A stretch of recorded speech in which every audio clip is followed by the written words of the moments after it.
નમસ્કાર.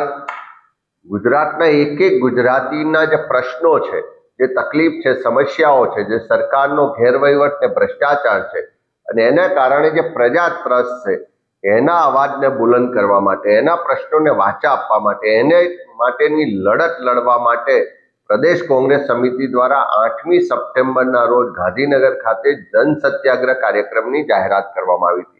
પણ આજે જે પરિસ્થિતિ છે, આખા ગુજરાતમાં ચારે તરફ ભારે વરસાદ વરસી રહ્યો છે, અનેક જગ્યાએ પૂરની સ્થિતિ છે, લોકોનું જીવન ધોરણ અત્યારે પ્રભાવિત થયું છે.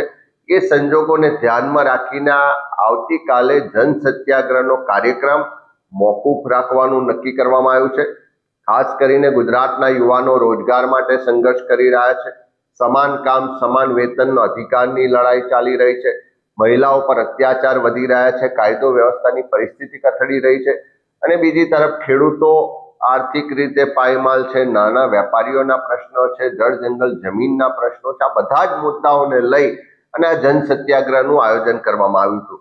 પણ જે પરિસ્થિતિ વરસાદી માહોલને કારણે થઈ છે, ત્યારે અમે આ મુદ્દાઓને લઈને લોકો માટે લડવા કટિબદ્ધ છીએ અને આવનારા દિવસોમાં પણ ફરી જન સત્યાગ્રહ લઈ અને આવીશું.